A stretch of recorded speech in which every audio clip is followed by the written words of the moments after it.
And to help us just analyze some of the security issues, let's now bring in Air Commodore Abayomi Balogun. He is a retired fighter pilot. Thank you so much, sir, for joining me tonight on the program. And let's look at the fact that, first of all, you are a retired pilot. The fact that we've invested so much, especially on the recently acquired Super Tucano, but we're still seeing this bloodbath in the country. What, in your opinion, is the reason why we're yet to see an end to insecurity in Nigeria? It's the approach. Insecurity in Nigeria is gone beyond the control of the armed forces alone.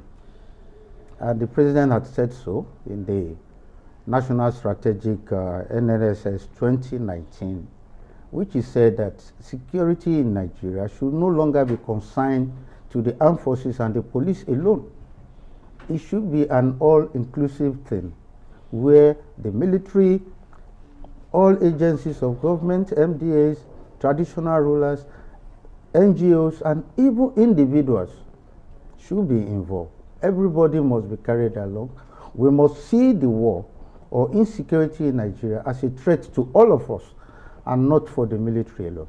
So for me, we need to go back and go that way that we get everybody involved. Because like I used to say, these guys are not spirits, they are not ghosts, they live within us. They are Nigerians. So Nigerians will always know Nigerians who are of bad character. And when you do that and you report them to the authorities, then we in the military and the security agencies can take proper action. So we'll still see some more insecurities until we change our approach and strategy.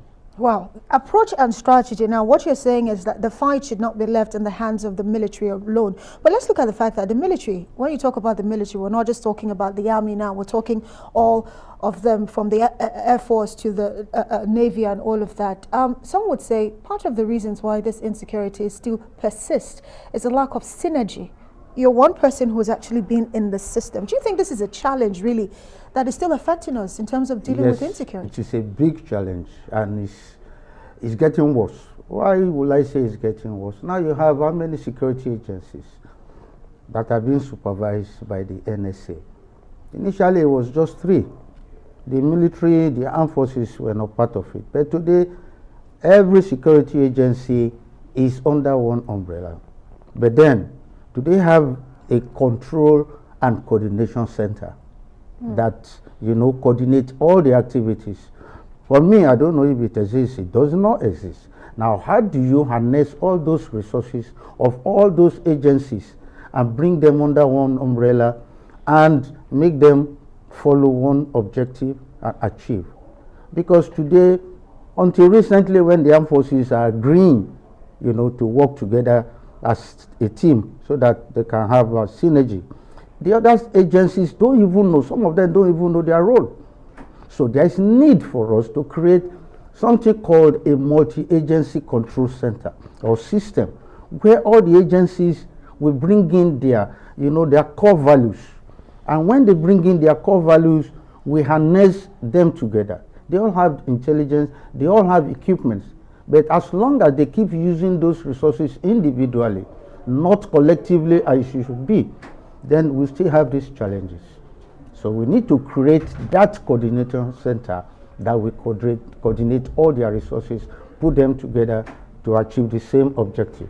Right, a central coordination center is what you're actually advocating for, where we see coordination amongst all military forces. But you know what, let's also have a conversation about the fact that, during the course of the week, we saw, bandits really being designated as terrorists. At the end of the day, the gazetting finally happened. How far-reaching do you think this would be, in terms of dealing with the criminal elements that were tagged as bandits in the past?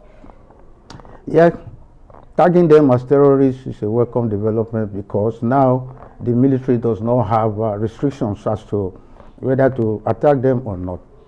But then, branding them as terrorists is not a silver bullet. It's not the end of the game.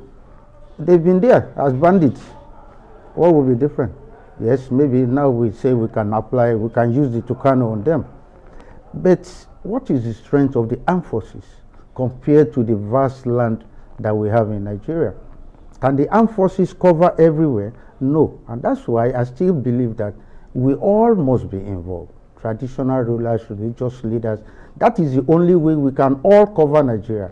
And until we do so, either branding them terrorists or bandits, they are still enemies of the state. So they must be crushed, and we must move ahead for our development. But then, yes, a little bit respite for the military, but that may not be the end.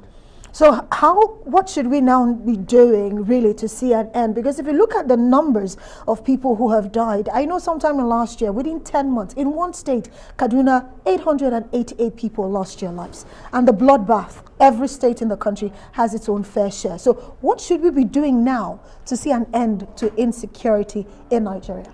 Yes, to see an end, from my own point of view, we must devise new tactics, new approaches, some approaches that will ensure that we can have some quick wins, because Nigeria is so vast, and like I keep saying that the armed forces are not sufficient enough to cover the whole space. So let us prioritize.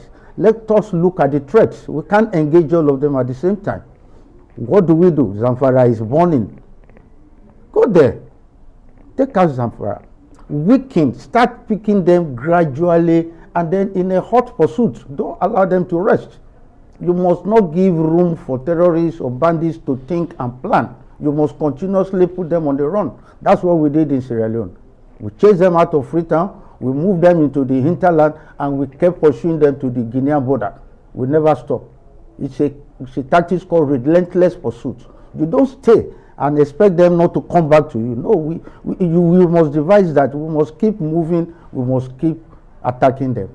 That's the only way we will weaken them and make them lose the will to fight. And then somehow, yeah, then negotiations may be going on, but it is the carrot and approach way. Absolutely. Yeah, you'll be talking with them, but they know that you have the hammer or you have the cane. You can always bite.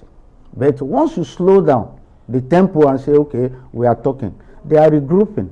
So until we change our tactics, then we may be able to see. Change of tactics, character and stick approach is what he's suggesting. Air Commodore Abayomi Balogun, a retired fighter pilot. Thank you so much for joining me tonight on the program. Of course, seeking solutions to insecurity in Nigeria.